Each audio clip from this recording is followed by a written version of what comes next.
Hello friends, मैं Jitendra Kumar, chemistry teacher from रेसवा semester.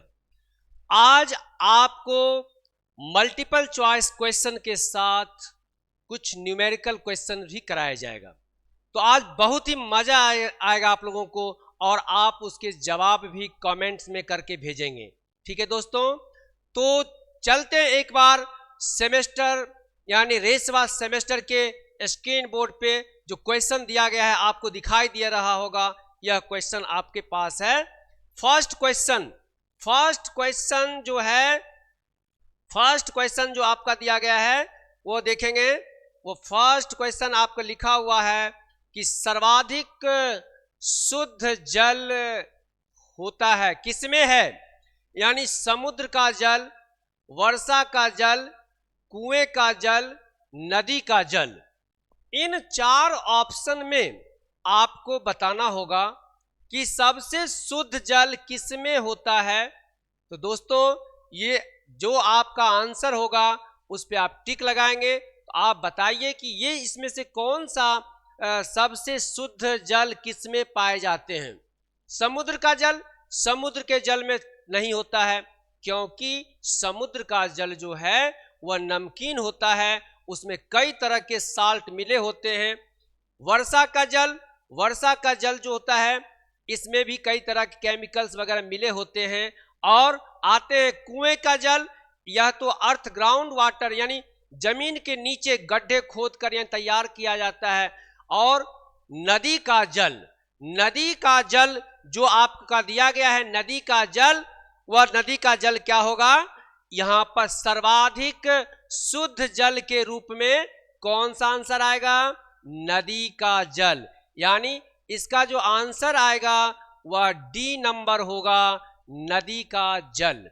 ठीक है दोस्तों, तो इस तरह से मजेदार क्वेश्चन सेमेस्टर में आपको कराया जा रहा है, जो कि एग्जाम में आने योग्य क्वेश्चंस होगा, और आप इस तरह से क्वेश्चन का जवाब लिखेंगे। ठीक है, अब चलते हैं नेक्स्ट क्वेश्चन पर।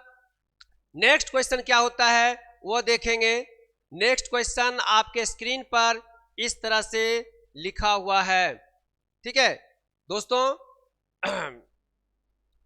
नेक्स्ट क्वेश्चन आप चलेंगे। देखो, सेकेंड क्वेश्चन आ गया। बहुत ही मजेदार, मजा आने वाला क्वेश्चन है दोस्तों। यह है जल का प्रमुख स्रोत क्या है। इसमें से चार ऑप्शंस आपके दिए गए हैं। ठीक है, चार ऑप्शंस आपके पास हैं। जल का प्रमुख स्रोत क्या है, नदी, झरना, समुद्र और कुआं। नदी, झरना, समुद्र और कुआं दिया गया है। तो इसमें आप क्या बताएंगे, जल का प्रमुख स्रोत नदी है, झरना है, समुद्र है, कुआं है। तो इसका राइट आंसर होगा दोस्तों समुद्र होगा, यानी ऑप्शन सी होगा। ये आपका करेक्ट आंसर होगा। क्यों, समुद्र जो है वो विशाल होता है, विशालकाय होता है। तो इस ऑप्शन में जल का, इस जो ऑप्शन दिया गया है उसमें जल का प्रमुख स्रोत आपका क्या हो जाएगा, ये आपका हो जाएगा समुद्र हो जाएगा। ऑप्शन सी आपका राइट आंसर होगा। अब इसके बाद नेक्स्ट क्वेश्चन की ओर चलते हैं। नेक्स्ट क्वेश्चन क्या होगा वह देखते हैं। नेक्स्ट क्वेश्चन आपका ये आपके है, जल की अस्थाई कठोरता ना, यहां लिखा हुआ है जल की अस्थाई कठोरता। यहां लिखा है क्वेश्चन, जल की अस्थाई कठोरता को दूर किया जा सकता है। अस्थाई कठोरता को दूर किया जा सकता है, क्लास में आपको बताया गया था, और आप इसको याद करके भी बता सकते हो कि इसमें से क्या हो सकता है। मैंने कई ऑप्शन में आपको बताया, याद करो, आपको याद होना चाहिए। कमेंट में आप बता सकते हो, और सबसे पहले अपने दोस्तों को शेयर कर देना। ठीक है, वीडियो को लाइक करना, और इस तरह से मजेदार क्वेश्चंस आपको, कई नए तरह के क्वेश्चंस आपको कराए जाएंगे, जो कि आपके एग्जाम के लिए बहुत ही महत्वपूर्ण होगा। तो दोस्तों, जल की अस्थाई कठोरता को दूर किया जा सकता है। इन चार ऑप्शन में आपको आंसर बताना है, खोज कर बताना है। पहला है छान कर, उबाल कर, भंडारण करके, इनमें से कोई नहीं। यानी 3 ऑप्शन आपको तो सामने दिया गया है, चौथा बता रहा है कोई नहीं है। तो इसका आंसर जो होगा दोस्तों ये होगा उबाल कर। इसका आंसर क्या होगा? उबाल कर, बी ऑप्शन। यानी जल की अस्थायी कठोरता को उबाल कर हम दूर कर सकते हैं। यानी उस पानी को जब हम, जो अस्थायी कठोरता उसके अंदर होता है, मैग्नीशियम, कैल्शियम के सल्फेट होते हैं, ठीक है, क्लोराइड होते हैं, बाइकार्बोनेट होते हैं, उनको दूर करने के लिए हमें क्या करना होगा? उबाल कर दूर कर सकते हैं, जिसकी अशुद्धियां उससे अलग हो सकती हैं। तो इसका राइट आंसर है आपका उबाल कर। इसका राइट आंसर क्या होगा? उबाल कर। तो दोस्तों नेक्स्ट क्वेश्चन की ओर चलते हैं। नेक्स्ट क्वेश्चन आपका जो है इस प्रकार है, वो क्वेश्चन आप देखेंगे कि पीने के पानी को, ठीक है, क्वेश्चन आप देख रहे हो कि पीने के पानी को शुद्ध करने के लिए उसमें मिलाते हैं। क्या मिलाते हैं? शुद्ध करने के लिए भी मैंने बताया था कि इसमें क्या मिलाते हैं। ऑप्शन आपका दिया गया है, ऑप्शन आपका दिया गया है, ठीक है।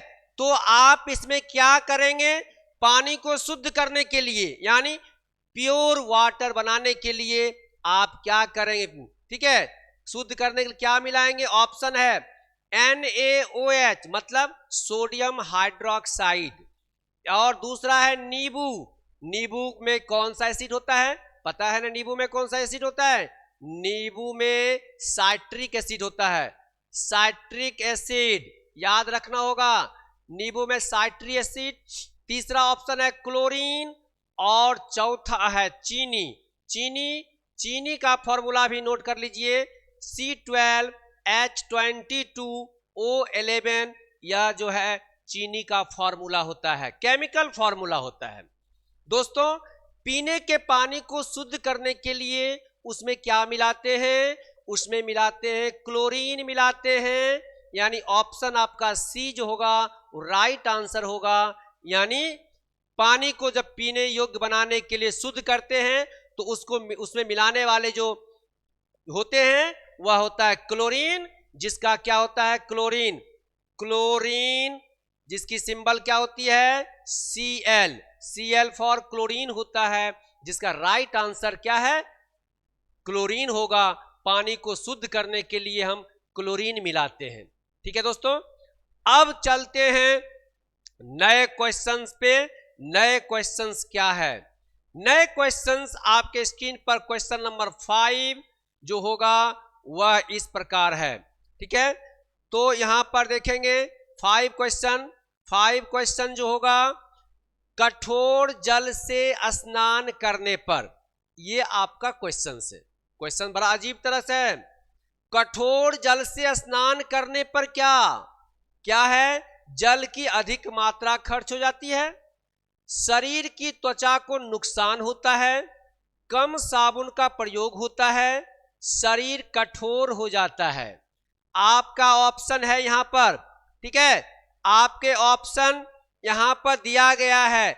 कठोर जल से स्नान करने पर क्या होता है? जल, यहां पर ऑप्शन दिया गया है बच्चों। इस ऑप्शन को आप देखेंगे, ऑप्शन में देखेंगे, ऑप्शन क्या है? कठोर जल से स्नान करने पे क्या हो सकता है? यानी जल की अधिक मात्रा खर्च हो सकती है। यार नहाने जब जाएंगे तो जल तो खर्च होगा, लेकिन ये तो सटीक आंसर नहीं है।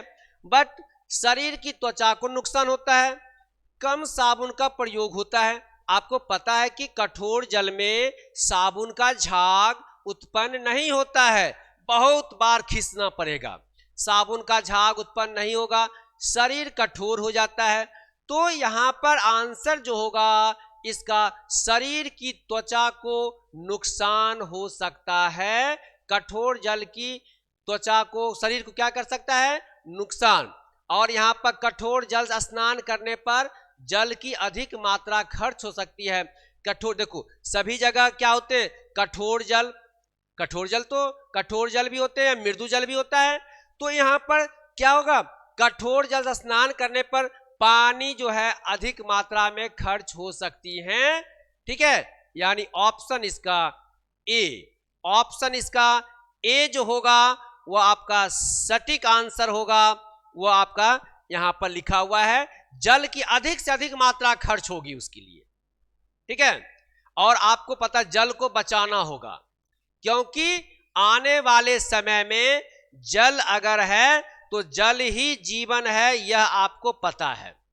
जल ही जीवन है। ठीक है, यानी जल अगर है तो हमारा जीवन सुरक्षित है, चाहे वह कठोर जल हो या मृदु जल हो। उन जल में कुछ पीने योग्य जल की मात्राएं जो हैं वो बहुत ही कम होती हैं, तो यानी अत्यधिक पानी को खर्च नहीं करना है। ठीक है, अब चलते हैं नेक्स्ट क्वेश्चन पे। नेक्स्ट क्वेश्चन आपका क्वेश्चन नंबर 6 जो होगा वह इस प्रकार है। ठीक है, क्वेश्चन नंबर 6 देखिए, इंपॉर्टेंट क्वेश्चंस।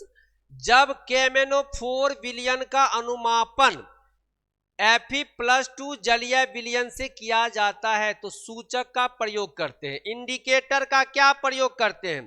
ठीक है, इंडिकेटर का क्या प्रयोग करते हैं, यानी केमेनोफोर, ये दिया गया केमेनोफोर को कहते हैं पोटासियम परमैंगनेट।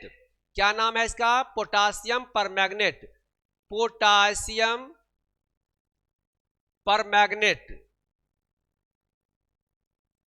इसका नाम हो गया, जिसे लाल दवा के नाम से भी जानते हैं। जिसे क्या जानते हैं, लाल दवा के नाम से जानते हैं। किसे, केमेनोफोर को।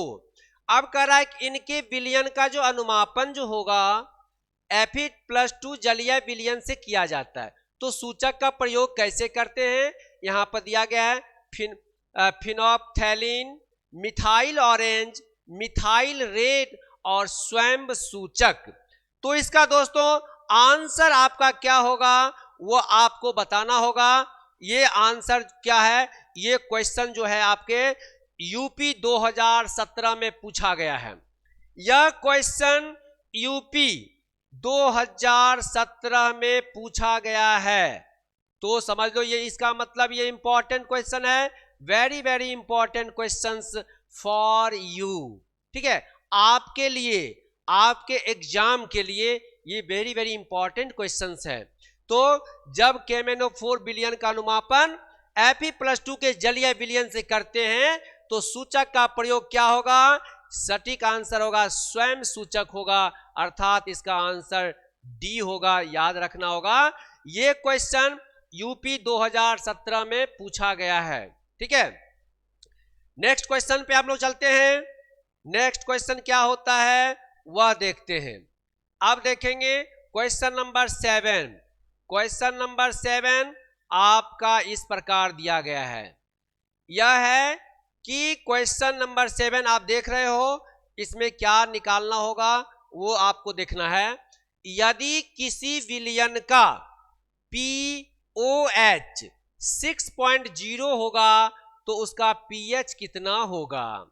ठीक है, उसका pH कितना होगा ये आपको देखना है। तो आपको यहां पर करा किसी विलयन का, ये तो फॉर्मूला क्या है आपका, pH+ और pOH- दिया गया है इक्वल 14 होता है। अब हमको निकालना क्या होगा, यहां पर देख लेते हैं दोस्तों। pH निकालने के लिए यहां पर OH दिया गया है, ये P हाइड्रोजन का यहां निकल जाएगा 14 में, ये OH का वैल्यू 6 है, घटा देंगे तो 8 हो जाएगा। कितना हो जाएगा, 8 होगा, यानी उसका pH हमको निकालना होगा। तो pH निकालेंगे बराबर -log10⁻⁴ हाइड्रोजन प्लस आयन, ये फॉर्मूला होता है। अब इस पर क्या निकालना होगा, ये जो दिया गया है यहां पर, और इसका वैल्यू H हो जाएगा। तो ये यहां पर जाने के बाद क्या होगा, आप देख रहे हो कि किस तरह से क्वेश्चन सॉल्व किए जा रहे हैं। यानी इसका वैल्यू जब 1 होगा, यानी pH का मान कितना हो जाएगा, ये हाइड्रोजन का वैल्यू 8 जो होगा वो 8 आएगा। इसका मतलब हुआ कि 7 क्वेश्चन का जो आंसर जो होगा, 7 क्वेश्चन का आंसर जो होगा 8 होगा, यानी option number B. Option number B it is the right answer for this questions. इस क्वेश्चन के लिए आंसर बी यानी 8 दिया गया है बी में, वो आपका सही आंसर है। ठीक है दोस्तों, अब चलते हैं नेक्स्ट क्वेश्चन पे। नेक्स्ट क्वेश्चन आपका क्वेश्चन नंबर 8। क्वेश्चन नंबर 8 देखना है कि कैसा है। देखो क्वेश्चन नंबर 8 दिखाई दे रहा होगा। क्वेश्चन नंबर 8 एक बार आप लोग पढ़ लीजिए कि क्या है क्वेश्चन नंबर 8 में, कि निम्न में से कौन सा बफर सॉल्यूशन प्रबल बफर सॉल्यूशन या बफर विलयन प्रबल अम्लीय प्रकृति का होता है। ठीक है, तो क्वेश्चन नंबर 8 का जो होगा, यहां पर देख रहे हैं कि इसमें से बफर विलयन कौन सा अम्लीय प्रकृति का होगा, वो ऑप्शन में दिया गया है। Option number first, second, third दिया गया इस तरह से। तो इसका दोस्तों इसका सटीक आंसर जो होगा, सही आंसर आपका क्या होगा, ऑप्शन नंबर ए आपका सही है, जो कि यह बफर विलयन प्रबल अम्लीय प्रकृति का होता है। यानी ये जो होगा, इसका जो बफर सॉल्यूशन जो होगा वह प्रबल अम्लीय प्रकृति का होगा, ये दिया गया है आपका। क्लियर। अब इसके बाद क्वेश्चन नंबर 9, क्वेश्चन नंबर 9 पे चलते हैं। 9 में क्या करना है वो देखते हैं।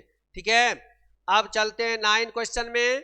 क्वेश्चन नंबर 9 देखिए, बहुत छोटा सा क्वेश्चन, छोटा क्वेश्चन है।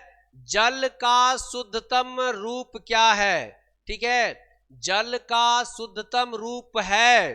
देखिए क्वेश्चन नंबर 9 जो है क्या है, जल का शुद्धतम रूप क्या है। 4 ऑप्शन है, इसी 4 ऑप्शन में उसकी आंसर को खोजना है। पहला है झरने का जल, वर्षा का जल, सतह का जल, कुएं का जल।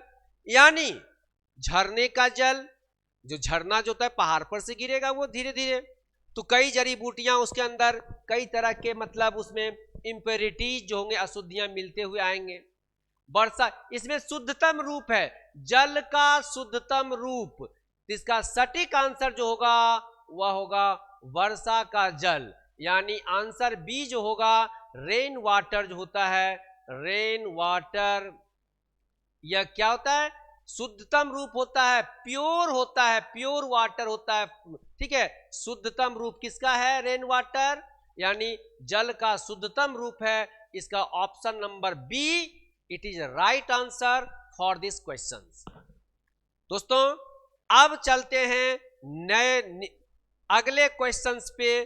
क्वेश्चन नंबर 10, क्वेश्चन नंबर 10 आप देख रहे हो। क्वेश्चन नंबर 10 क्या है, कह रहा है कि जल कठोरता निम्न में से किस आयन के जोड़े के कारण होता है। ठीक है, तो आप यहां पर देख रहे हो कि इसका आंसर क्या हो सकता है।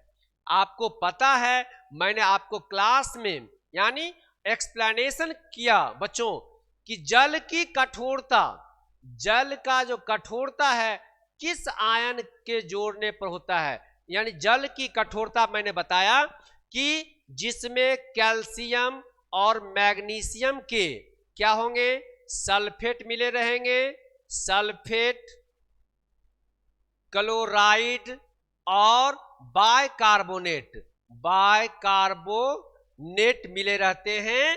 इनके सभी यानी कैल्शियम और मैग्नीशियम के सल्फेट या क्लोराइड या बाइकार्बोनेट, उसी प्रकार मैग्नीशियम के सल्फेट रहेंगे या मैग्नीशियम के क्लोराइड रहेंगे या मैग्नीशियम के बाइकार्बोनेट रहेंगे, तो वह जल की कठोरता को दर्शाता है। यानी जल की कठोरता को कठोरता कराने में कौन सा काम करता है, कैल्शियम एंड मैग्नीशियम। यानी इसका आंसर आपका डी होगा। यानी इसका आंसर क्या हो जाएगा, ऑप्शन नंबर डी बिल्कुल सही जवाब है। ठीक है, तो आपने देख लिया कि जल की कठोरता किसके कारण होता है, कैल्शियम और मैग्नीशियम के सल्फेट या क्लोराइड या बाइकार्बोनेट मिले होने के कारण होता है। तो आपने समझ में आ गया होगा कि इनका जवाब जो है क्या है, यहां पर दिया गया है कैल्शियम कौन सा जोड़ा गया है, कैल्शियम +2 और मैग्नीशियम +2 रहेगा, यानी इसका सही जवाब ऑप्शन नंबर डी होगा। अब नेक्स्ट क्वेश्चन की ओर चलते हैं। नेक्स्ट क्वेश्चन आपका, ये जो क्वेश्चन आपका है क्वेश्चन नंबर 11 इन 11 क्वेश्चन, ये आपके क्वेश्चंस हैं। ठीक है, देखो दोस्तों, ये क्वेश्चन आपको दिखाई दे रहा होगा, जल की कठोरता का मापन इन निम्न में से किस इकाई का प्रयोग किया जाता है। आपको ये भी याद होना चाहिए, जल का जो मापन जो होता है हम ppm से भी करते हैं, क्लार्क डिग्री से भी करते हैं, डिग्री फ्रेंच से भी करते हैं, और लास्ट ऑप्शन आपका इन सभी में है। यानी ये तीनों से जब हम मापन करते हैं जल का मापन, ये जल का मापन ये तीनों से होता है, अर्थात इसका सही आंसर क्या हो जाएगा, ऑप्शन नंबर डी हो जाएगा, कि इसका सही जवाब है आपका all of these. All of these होगा, यानी दिए गए सभी जो होंगे वह जल की कठोरता का मापन इकाई होता है। ठीक है, आपने समझ में आ गया। अब चलते हैं नेक्स्ट क्वेश्चन पे। नेक्स्ट क्वेश्चन देखिए क्या है। नेक्स्ट क्वेश्चन यह है क्वेश्चन, यानी क्वेश्चन आपका जो 12 क्वेश्चंस जो होगा वह कैसा होगा वह देखना है। ठीक है, वह क्या है, जल की कठोरता का निर्धारण किसके द्वारा किया जाता है। यानी जल में जो कठोरता है उसका हम निर्धारण कैसे करेंगे, उसे हम कैसे पता करेंगे जल की कठोरता का, ठीक है, निर्धारण का। तो पहला ऑप्शन है EDTA विधि द्वारा, दूसरा है ओहेनर विधि द्वारा, तीसरा है ए तथा बी द्वारा, चौथा है इनमें से कोई नहीं। तो इसका विधि जो दिया गया है यहां पर ए और बी दोनों होता है विधि, इसका मतलब हुआ कि इसका सही आंसर सी होगा, यानी इसमें EDTA विधि एक हुआ और दूसरा जो हो गया ओहेनर विधि हो गया। ठीक है, यानी इससे आपको पता चल गया कि इनका क्या होगा, ऑप्शन नंबर क्या होगा, सी होगा, जो कि राइट आंसर होगा। ठीक है, इस क्वेश्चन के लिए। अब आगे क्वेश्चन क्या है वो देखते हैं। आगे का क्वेश्चन, आगे क्वेश्चन नंबर 13 ये है आपका। वो 13 क्वेश्चन आपको देखना हैगा कि निम्न में से किस पदार्थ के रूप में जल की कठोरता दूर की जाती है। ठीक है, निम्न में किस पदार्थ के रूप में जल की कठोरता दूर की जाती है। तो निम्न में किस पदार्थ के रूप में जल की कठोरता दूर की जाती है बच्चों, कह रहा है क्वेश्चन देखो ध्यान से कि ये ऑप्शन दिया गया है आपका, यह आपका कैल्शियम कार्बोनेट है, ये HCl मतलब हाइड्रोक्लोरिक एसिड होता है, और वह कैल्शियम सल्फेट है और कैल्शियम हाइड्रोक्साइड है। Calcium hydroxide the known as slaked lime, जिसे बूझा चूना कहते हैं, बूझे चूने का पानी कहते हैं। ठीक है, अब इसमें कह रहा है किस पदार्थ के रूप में जल की कठोरता दूर कर सकते हैं, तो उसका आंसर होगा आपका ए, जिसे का नाम है CaCO3, जिसे क्या कहते हैं, कैल्शियम कार्बोनेट। कैल्शियम कार्बोनेट, तो इसका ऑप्शन नंबर क्या हो गया, ए जो होगा वो राइट आंसर होगा आपका। ठीक है, ए क्या होगा आपका, राइट आंसर होगा। तो यहां पर आप ऑप्शन ए में लगाएंगे तो ये आपका सही जवाब होगा। अब चलते हैं क्वेश्चन नंबर 14। क्वेश्चन नंबर 14 देखो, क्वेश्चन नंबर 14 में क्या है। क्वेश्चन नंबर 14 कह रहा है कि यहाँ पर कि पपड़ी में निम्न में से कौन सा यौगिक उपस्थित रहता है, पपड़ी में निम्न में कौन सा यौगिक उपस्थित रहता है। ठीक है, तो इसका ऑप्शन यहां दिया गया है, तो ये आप घबराइएगा नहीं, ऑप्शन इसका बेटा इन क्वेश्चन का ऑप्शन यहां पर दिया गया है। ये दिया गया है calcium sulphate, calcium silicate, magnesium silicate, यानी ये तीनों पाए जाते हैं पपड़ी में। ठीक है, अर्थात इसका आंसर, सही आंसर होगा डी होगा, इसका आंसर डी होगा, ऑल।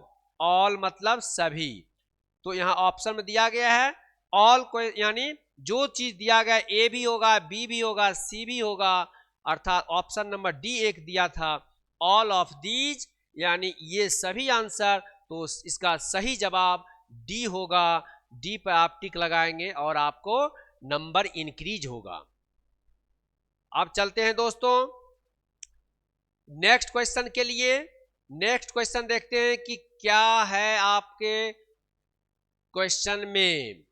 ये क्वेश्चंस आपका है बॉयलर संक्षारण। ठीक है, बॉयलर संक्षारण के लिए कौन उत्तरदायी होता है, कौन उत्तरदायी होता है। बॉयलर संक्षारण के लिए यहां पर करा कौन उत्तरदायी होता है, घुली ऑक्सीजन, घुली कार्बन डाइऑक्साइड, घुले लवण से उत्पन्न अम्ल और ये सभी, यानी बॉयलर को संक्षारण के लिए ऑक्सीजन की भी जरूरत होती है, घुली ऑक्सीजन की, घुली कार्बन डाइऑक्साइड की भी जरूरत होती है, घुले लवण के उत्पन्न अम्ल की भी जरूरत होती है, अर्थात इसका सही जवाब जो होगा ऑप्शन नंबर डी होगा, ये सभी, ये सभी, यानी डी में आप टिक लगाएंगे सही जवाब के लिए, तो ये आपका क्वेश्चंस होगा। ठीक है दोस्तों, तो इस प्रकार से क्वेश्चन जो है ऑब्जेक्टिव क्वेश्चन का सेशन जो होता है समाप्त होती है। अब हम लोग कुछ न्यूमेरिकल क्वेश्चंस पे चलते हैं। ये क्वेश्चंस आपके हैं, न्यूमेरिकल क्वेश्चंस पे काम होगा। अब देखते हैं न्यूमेरिकल क्वेश्चन। तो बच्चों आपका ऑब्जेक्टिव क्वेश्चन जो था, एमसीक्यू टाइप क्वेश्चन जो था, मॉक टेस्ट क्वेश्चन जो था, उसकी सेशन समाप्त होती है।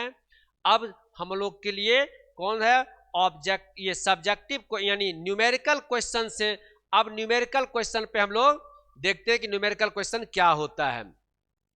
ठीक है, क्वेश्चन दिया गया है दोस्तों, क्वेश्चन दिया गया है कि एक कठोर जल के नमूने के 10 लाख भाग में, ठीक है, 10 लाख भाग में निम्नलिखित लवण पाए जाते हैं। यह कैल्शियम सल्फेट है जिसका 10 ग्राम है, मैग्नीशियम क्लोराइड Cl2, ये Cl2 नीचे दिया गया है, आप घबराना नहीं बेटा, गलत नहीं लिखा हुआ है, ऊपर लिखा गया है, बट ये Cl2 नीचे होगा यहाँ पर, जिसका वैल्यू दिया गया है 6.5 ग्राम। जल की कठोरता ppm में ज्ञात करना है। ठीक है, जल की कठोरता किस में ज्ञात करना है, ppm में ज्ञात करना है। तो सबसे पहले आप क्या निकालेंगे, यहां पर कैल्शियम सल्फेट दिया गया है और मैग्नीशियम क्लोराइड दिया गया है, तो सबसे पहले इसका अणुभार ज्ञात करेंगे। क्या निकालोगे, अणुभार ज्ञात कर लेंगे आप, अणुभार निकालेंगे पहले। पहले देखिए इसका जवाब कैसे होगा, यानी कैल्शियम सल्फेट, ठीक है, कैल्शियम सल्फेट का क्या लिखेंगे यहां पर, अणुभार निकालेंगे। तो कैल्शियम सल्फेट में कैल्शियम भी है, सल्फर भी है और ऑक्सीजन भी है। ठीक है, कैल्शियम है, सल्फर है और ऑक्सीजन।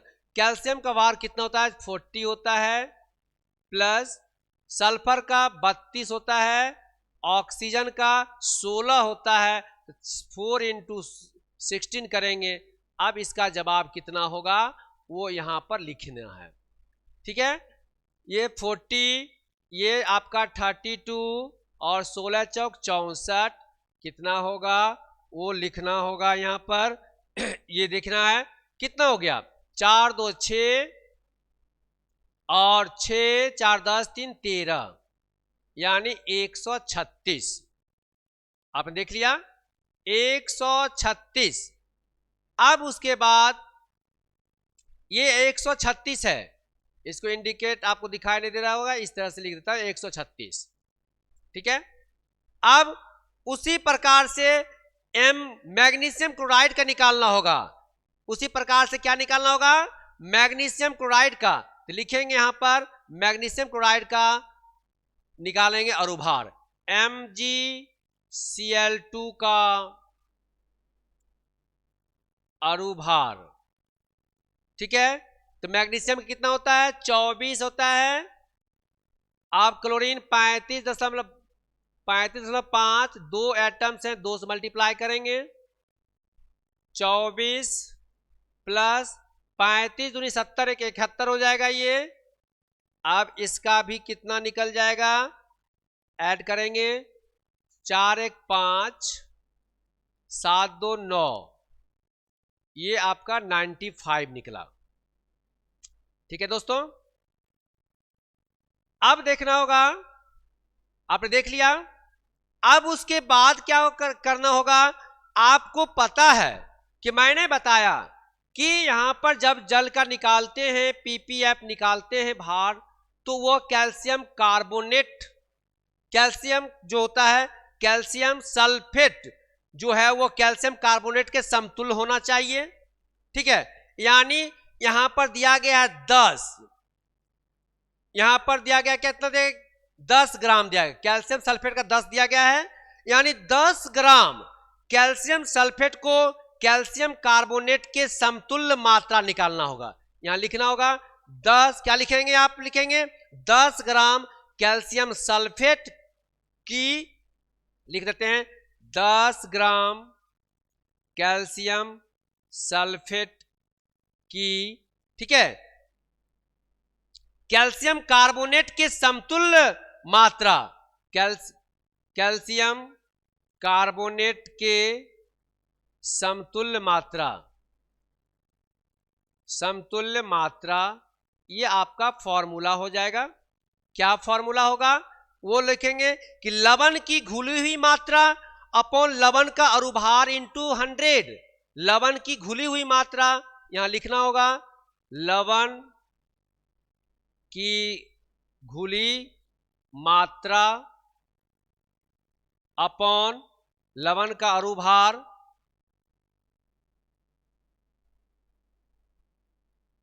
इंटू 100। सॉल्व करेंगे इसको। लवण की घुली हुई मात्रा कितनी है? आपका यहां पर दिया गया 10, और अणुभार कितना निकला था? 136। कैल्शियम सल्फेट निकाल रहे हैं यहां पर, 136 इंटू 100 किया आपने। इसको मल्टीप्लाई करके इसको डिवाइड कर देंगे, कट कर लेंगे। नहीं कटने के बाद होगा तो उसको क्या करेंगे? डिवाइड कर देंगे, और डिवाइड करने पे जो आएगा वो लिखेंगे यहां पर। यानी 1000 हो गया 136। अब आप इसको डिवाइड कर लो, डिवाइड करके लिख दो। डिवाइड करोगे 7.35 ग्राम जो होगा कैल्शियम कार्बोनेट हो जाएगा। ठीक है। 7.35 ग्राम निकल जाएगा दोस्तों। डिवाइड कर लो, डिवाइड करके आप देख लो। ये फॉर्मूला इसको यूज करना है। आपने देख लिया इसका किसका निकला है? कैल्शियम सल्फेट का निकला है। इसी प्रकार मैग्नीशियम सल्फेट के भी निकालेंगे, किसके समतुल्य? कैल्शियम कार्बोनेट के समतुल्य। तो लिखेंगे किसका है?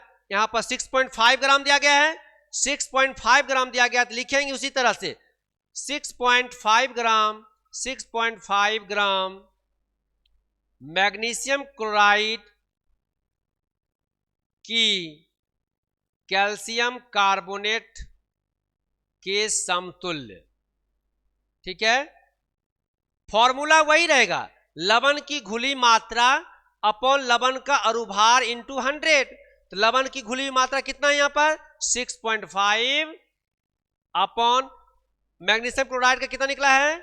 95, इसके अणुभार इंटू 100 कर दिया। ये डिसिमल को उड़ा देंगे तो 1 0 आएगा, कट गया। कट होने पर कितना आ जाएगा बेटा?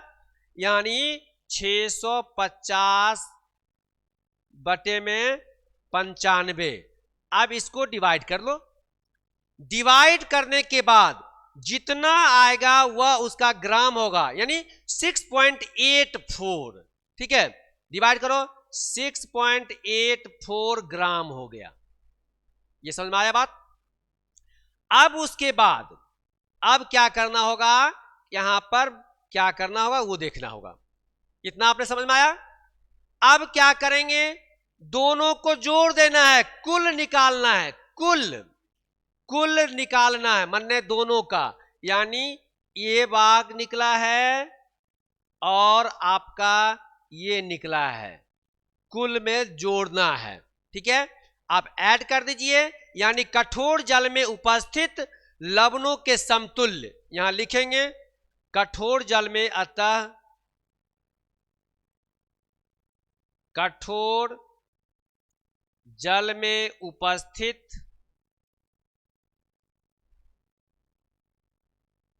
लवणों की मात्रा क्या लिखेंगे, 7.35 है प्लस 6.84 है। ऐड करिए, 5 4 9 हो गया आपका, 8 9 10 11, 6 7 7 14, यानी 14.19। ठीक है, अब किस में निकालना था जल की कठोरता, पीपीएम में, यहां लिख देंगे पीपीएम। ये आपका आंसर हो गया, ये आपका क्या हो गया, ये आपका आंसर हो गया। ठीक है, यानी 14.19 पीपीएम इस क्वेश्चन का आंसर हो गया। लिख सकते हो, लिख सकते हो, इसको क्वेश्चन को नोट कर लो।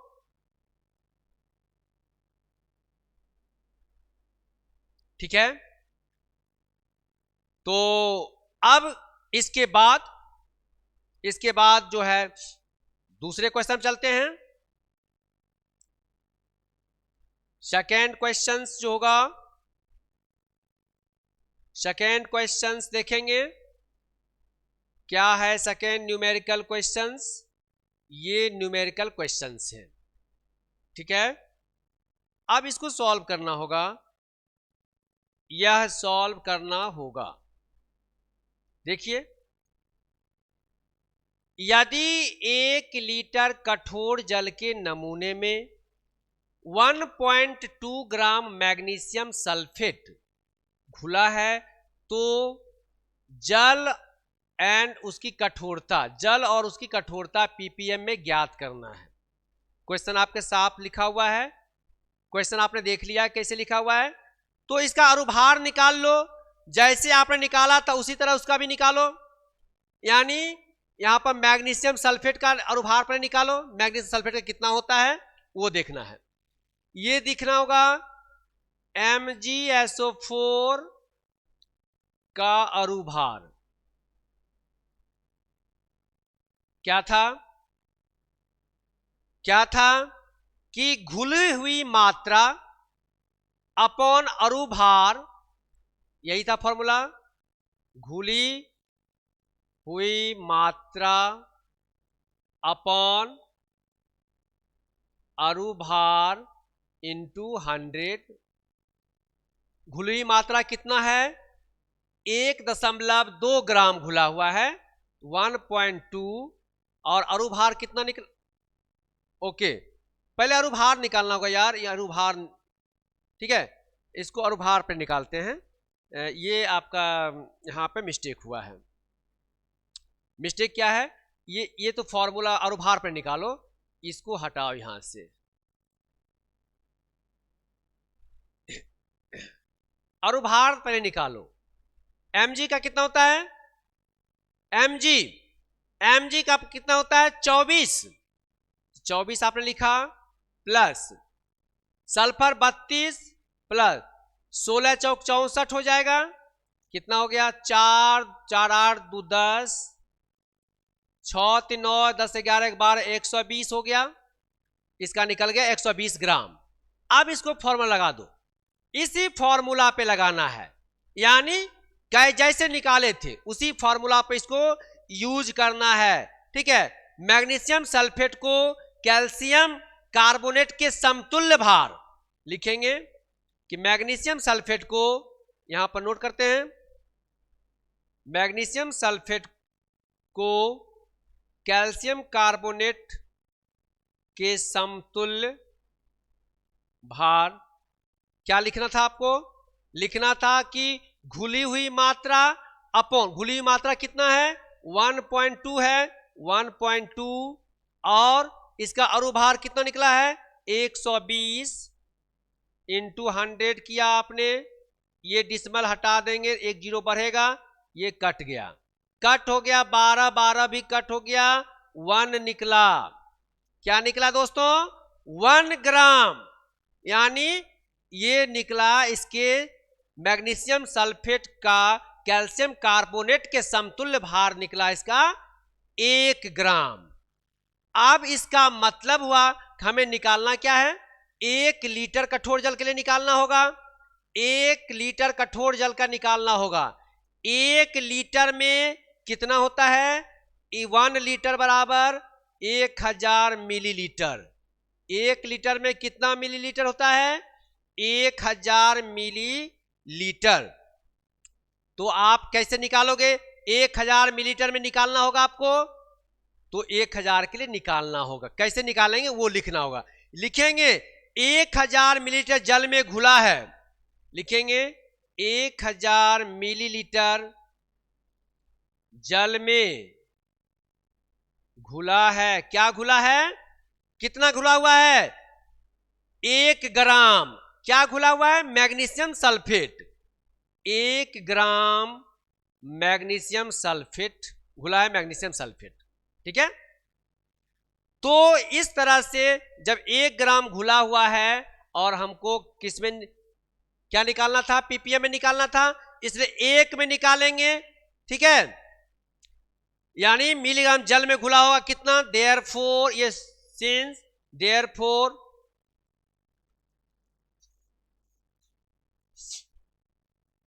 मिलीलीटर जल के लिए क्या हो जाएगा? तुरंत अपॉन करेंगे उसको, यानी जितना भाग है अपॉन 1000, 1 2 3 4 5 6 अपॉन 1000 आपने लगाया, 3 कट हुआ तो कितना हो गया बेटा? 1000। किसमें निकालना है? पीपीएम में निकालना है। किस में निकालना है? पीपीएम में निकालना होगा। इसका मतलब हुआ इसका आंसर जो होगा यह आपका 1000 पीपीएम हो गया। ये इसका आंसर हो गया कि जल की कठोरता निकालना था, जल में कितना घुला हुआ था, जल की कठोरता पीपीएम में निकालना था। इसीलिए इस तरह से मैंने सॉल्व करके दिखाया। इसको आप नोट कर सकते हो, देख सकते हो। ठीक है, अब उसके बाद नए क्वेश्चंस पे होगा। नया क्वेश्चन किस प्रकार से होता है वो देखना है। तो चलते हैं नए क्वेश्चन पे। नया क्वेश्चंस नए क्वेश्चन आ गया आपके। ये यदि कठोर जल के दिए गए नमूने के 1 लीटर में, ठीक है, यहां पर दिया गया है 1 लीटर में 3.65 ग्राम मैग्नीशियम बाइकार्बोनेट तथा 0.68 ग्राम कैल्शियम पेट घुले हो तो जल की कठोरता की गणना करना है। ठीक है, यहां पर कैल्शियम सल्फेट है, ये कैल्शियम सल्फेट है, यहां लिखता हूं कैल्शियम सल्फेट है। ठीक है, उधर से दिखाई नहीं दे रहा है, कैल्शियम सल्फेट। तो इनकी पीपीएम, डिग्री क्लार्क तथा डिग्री फ्रेंच में इसको निकालना होगा। तो सबसे पहले दोस्तों आप अणुभार तो निकालो। किसका अणुभार निकालना है? किसका निकालना होगा अणुभार? कह रहा है यहां पर मैग्नीशियम बाइकार्बोनेट। लिखेंगे मैग्नीशियम बाइकार्बोनेट का अणुभार निकालना है। mg कितना होता है 24, mg का कितना होता है 24, ठीक है, यानी ये 24 हो गया आपका, प्लस इस तरह से इसको करेंगे, हाइड्रोजन 1 प्लस कार्बन 12 प्लस 16 × 48 हो जाएगा, इंटू 2 लिखा हुआ है। पुनः इसको क्या करेंगे 24 प्लस कितना हो गया 8 2 10 1 11 4 1 5 1 6 इंटू 2 हो जाएगा, कितना हो गया अब 2 से मल्टीप्लाई करें 122, ऐड करने पर 4 2 6 और 2 2 4 1 146, ठीक है 146, ठीक है। अब उसके बाद कैल्शियम सल्फेट का निकालना होगा, किसका निकालना होगा कैल्शियम सल्फेट का, उसी तरह निकालिए कैल्शियम सल्फेट का अनुभार CaSO4 का निकालेंगे, कैल्शियम 20 होता है, सल्फर 32, 16 चौक 64, 20 4 2 6 6 3 9 6 हो गया, 9 2 11 116, 116 कितना सॉरी 20 40 होगा, सॉरी 40, 6 ये कितना हो जाएगा बेटा 9 4 13 136, ठीक। कैल्शियम सल्फेट का निकल गया अणुभार, मैग्नीशियम बाइकार्बोनेट का अणुभार निकल गया। अब कैसे इसको निकालेंगे, तीनों विधि से निकालना होगा आपको, तो आप इसमें क्या करेंगे समतुल्य निकालिए, कितना कर रहा है 3.65 ग्राम का निकालना होगा, ठीक है। किसके लिए पहले मैग्नीशियम सल्फेट के लिए निकालेंगे समतुल्य भार, तो यहां पर नोट करना होगा इस तरह से, मैग्नीशियम सल्फेट के लिए निकालना होगा मैग्नीशियम बाय कार्बोनेट के लिए निकालना होगा भार, तो क्या लिखते थे घुली हुई मात्रा अपॉन अणुभार इंटू 100, घुली हुई मात्रा कितना है 3.65 अपॉन इसका अणुभार कितना आएगा 146 इंटू 100। अब इसको सॉल्व कर लो यार, सॉल्व तो कर सकते हो, काट सकते हो, काटो इसको, मल्टीप्लाई करना, जितना आएगा 2 अंक पर डिसिमल देना, उसके बाद 146 से क्या करना है आपको डिवाइड कर देना है। डिवाइड करेंगे तो दोस्तों वह जो निकलेगा वह 2.5 यानी यह 2.5 ग्राम निकलेगा, ये डिवाइड आप करके चेक करना।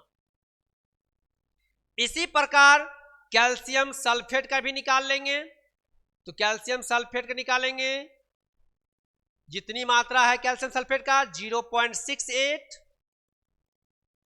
अपॉन इसका अणुभार 136 इंटू 100, इसको भी आप मल्टीप्लाई करके डिवाइड करना, डिवाइड करके चेक कर लेना क्या यह 0.5 ग्राम आता है कि नहीं। 0.5 ग्राम ये आपका निकल चुका, ठीक है। अब उसके बाद कुल लवण का संख्या को जोड़ देंगे ना, कुल लवण की संख्या क्या करेंगे ऐड करेंगे, कुल लवण की संख्या कितना हो जाएगा, कुल लवणों की संख्या पहला का कितना 2.5, दूसरा 0.5 यानी 2.5 में आधा जोड़ेंगे तो 3 हो जाएगा, 2.5 में आधा जोड़ेंगे तो 3 हो जाएगा, तो 3 मैंने लिख दिया, यानी 3 ग्राम निकल गया, ये टोटल लवण जो संख्या होगी वो 3 ग्राम हो गया, ठीक है। अब उसके बाद यहां पर कह रहा है कि मिलीलीटर के लिए 1 लीटर में 1 लीटर बराबर क्या होता है 1 लीटर, 1 लीटर में आपको पता है 1 लीटर बराबर 1000 मिलीलीटर होता है, ठीक। अब उस 1000 लीटर के लिए घुले हुए 3 भाग हैं, और इसी प्रकार क्या लिखेंगे 10 पावर 6 के लिए निकाल देंगे तो वो आपका निकल जाएगा। यानी 1000 मिलीलीटर कठोर जल में लवण की मात्रा कितनी है? 3 है। यानी लिखेंगे सीन 1000 मिलीलीटर 1000 क्या लिखेंगे 1000 मिलीलीटर कठोर जल में लवणों की संख्या कितनी है? 3 ग्राम है। तो 1 में कितना हो जाएगा? 3/1000 कर देंगे तो यानी 10 पावर 6 में निकालेंगे, यानी 3/1000 इंटू 10 पावर 6। तो यहां पर इस तरह से लिख देंगे, काटने में आपको आसानी होगी। कट गया तो जब मल्टीप्लाई करेंगे तो 3000 आ जाएगा। ठीक है, 3000